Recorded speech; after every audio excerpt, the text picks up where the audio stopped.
Hey guys, how's it going? So before this video starts, hey guys, how's it going?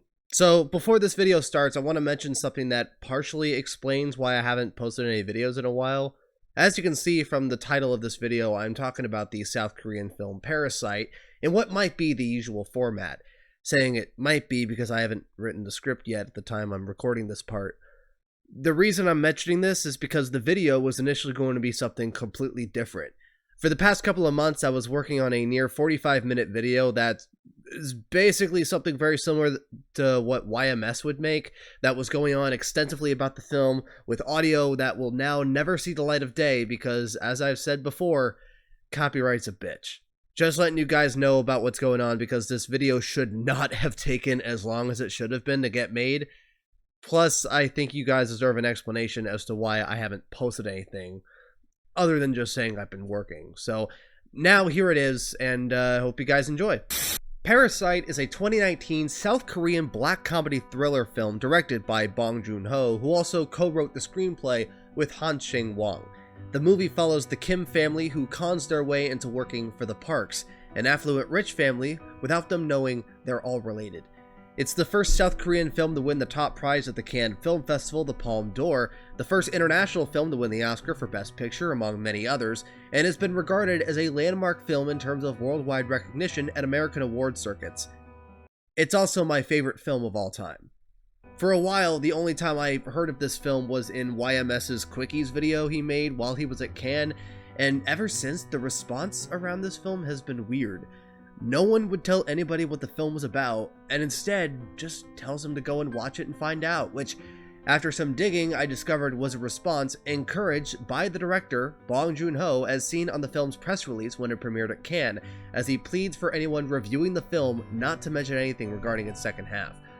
And after watching it the week after it won Best Picture, I can say that reaction is absolutely justified, and as expected, there is a lot to talk about with this film, from how it was made, to the film itself, and the outpour of positive reception it has gotten, and will keep getting for years to come. But before any of that, a little context around the face of Parasite.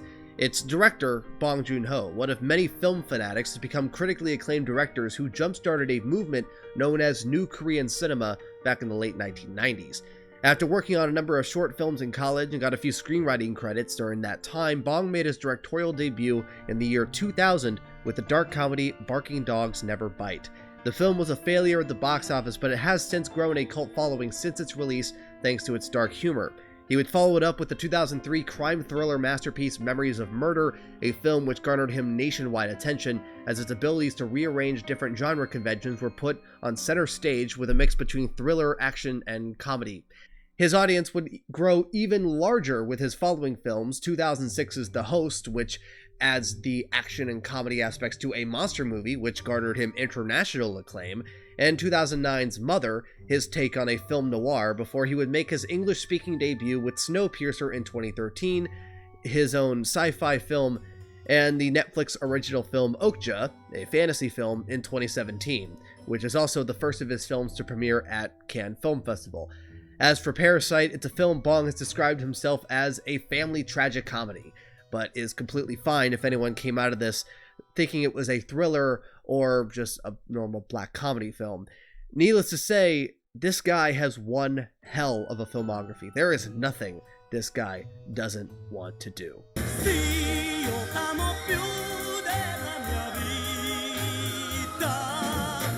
Oh god, where the hell do I begin?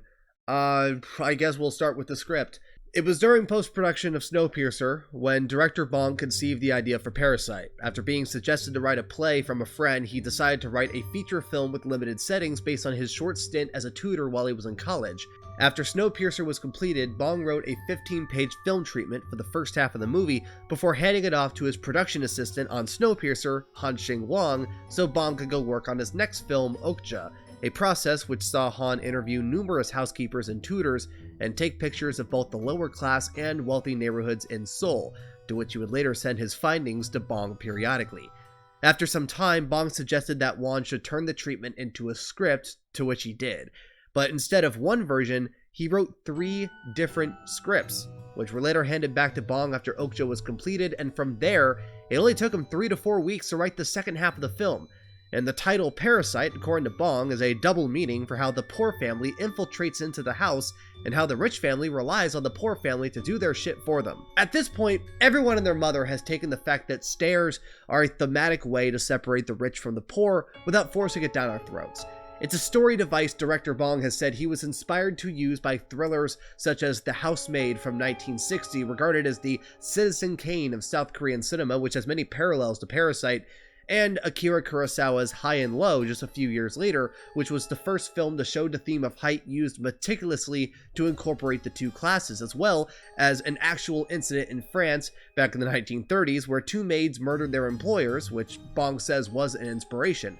And the famous Peach montage, which will probably go down as one of the greatest moments in film history, came from an incident Bong was a part of when he was in college, where, according to this Reddit AMA, someone threw a peach at one of his friends who thought he was joking when he said he had a peach allergy. After the script was completed, the cast was later chosen. One obvious choice was the casting of frequent Bong collaborator Song Kang-ho, one of the most recognizable and influential actors in Korean cinema, who is known for his acting range and ability to excel in both a comedic and dramatic tone with ease, sometimes within the same film.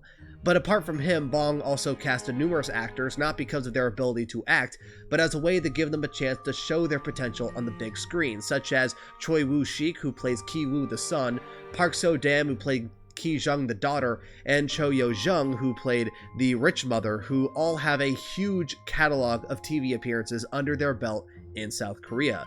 But it's safe to say after the success of this film, their potential as actors is very well recognized by a lot of people, as Parasite racked in over $260 million in the box office on only an $11 million budget. And with the outpour of critical praise that has come since its release, it's safe to say this film gained everyone's respect. The only big part of the production there is really to mention is the sets, more specifically the rich house and how it was made. The concept art for both the exterior and interior of the house was created by director Bong and the art director Lee Ha-jung before it was turned into like a setting for an RPG, which is why when you look at his storyboards, they are picture perfect to the final result of the film, because he was able to virtually walk through the set from his computer and mess around with various angles. As expected, this is also the case with the semi-basement, as it was made in a giant-ass water tank, which plays a pivotal part in the scene where the poor family runs back to their home in the rain, only to see it is flooded. It's also good to mention that one of the big things this house was used for were these 3D Steadicam shots that you would see starting at around the midway point of the film, which is just one of an array of shots Bong uses. You have the typical 180-degree shots, you have the over-the-shoulder shots, panning shots during conversations when an offer is being made, tracking shots, long shots, telephoto shots, and slow track-ins that have happened since the movie began, which have only gotten more obvious up to the midpoint of the film when the entire family is in the house. Hell, while you're at it, maybe throw in the fact that both their main windows are following the 180-degree rule as well. Point is, it doesn't take an expert to know director Bong is using these shots to his advantage and to further immerse the viewer in the story, and it's something that everyone could take notes from someone who is just trying out using a camera for the first time to someone who has won multiple Oscars. As for the house itself, the first floor and the front yard were made on a lot, while the second floor was made on a set, and through CG, you can see both floors connecting to give off the illusion it's one place. There were a couple of moments within the film the editing played a big role in adding to the experience. One happens during the second half of the movie, which I will not spoil, but all I can say is that part initially wasn't intercut together. There were 2 moments that were intercut together, but I'm glad director Bong and the director Jin-mo went with that. And the other one was during the scene where the Kims are in the rich house. Rich family has left, and they have more alcohol than a con meetup.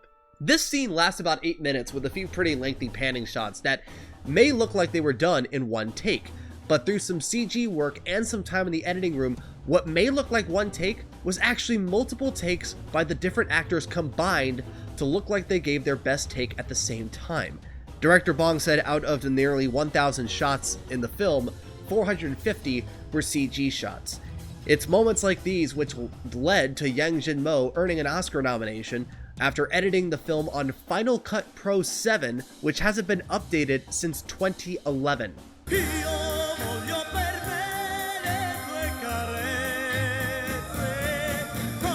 Again, where the fuck do I begin with this? There's so much to talk about. Well, I think it's best to say what the overall message of the film is, and then just go from there.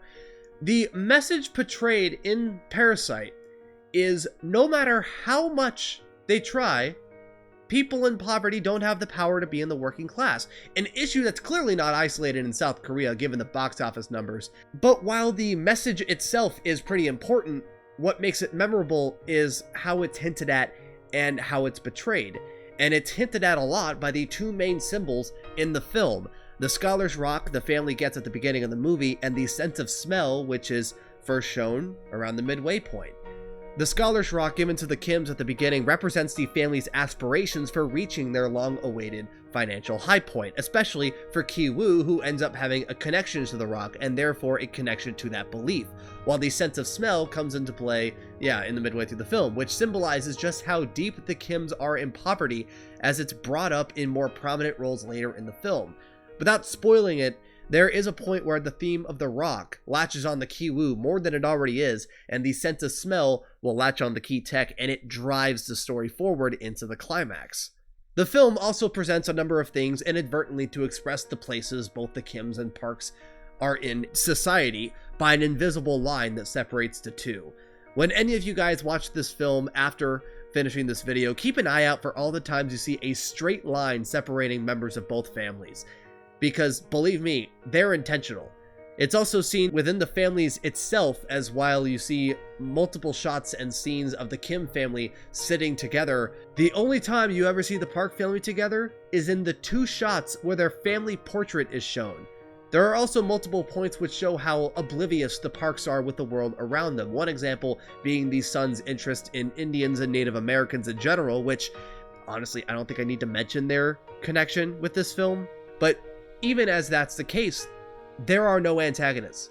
The Parks are not some family who shits all over the poor and all that. There are traits in all of them that don't come off as people you despise. The rich mom is more or less a very passive, gullible person. The father doesn't pose any type of threat. The son just wants to dress up in some cultural appropriation. And the daughter is surprisingly fleshed out enough to where we understand her fears of being forgotten because everyone's paying attention to the younger brother, which leads to a very interesting point in the film. This film doesn't go out of its way to tell the audience what the message and overall scenario is, but instead, it cleverly hints at it both in its plot, its setups and eventual payoffs, and individual plot points. The most famous one being ramdon, a dish that was technically created for the film. It's basically a combination of a couple Korean instant noodles topped with steak that's seen as a spin to cheap noodles you buy at the grocery store, which makes this extremely ironic, because after Parasite practically took over the world, ramdon did too, as not only it was being priced at around $25 at restaurants in New York, I know, the irony, but it also caught the attention of multiple food YouTubers such as Binging with Babish and a bunch of mukbang YouTubers who solely wanted to catch on to the Parasite craze that was going on around late 2019, early 2020.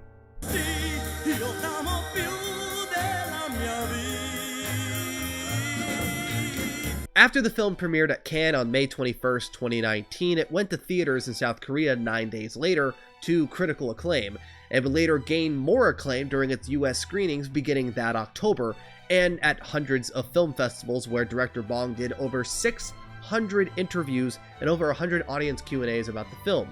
And after its run at the Oscars and some time has passed, it's safe to say Parasite will become a classic in the world of cinema if it hasn't already garnered that title. I don't know how often you're going to hear this from me, but this is the first time I've ever made a video on anything, and I'm not even sure I mentioned everything about what I'm talking about. Granted, I am leaving out the entirety of the second half of the film for the sake of spoilers, but the amount of info on this film is pure insanity. It's unlike anything I've ever researched for any video in this channel. As you can expect, there is a lot to admire about this film. Everything is flat out phenomenal. The direction, the characters, how the theme of class division is more nuanced than Bong's previous films, the dialogue, the picture-perfect pacing, the story, the music by Jung Jae-il, which is a classic soundtrack in and of itself, and especially its ambition and overall decision to not stick to one genre, a decision that, again, director Bong is known for.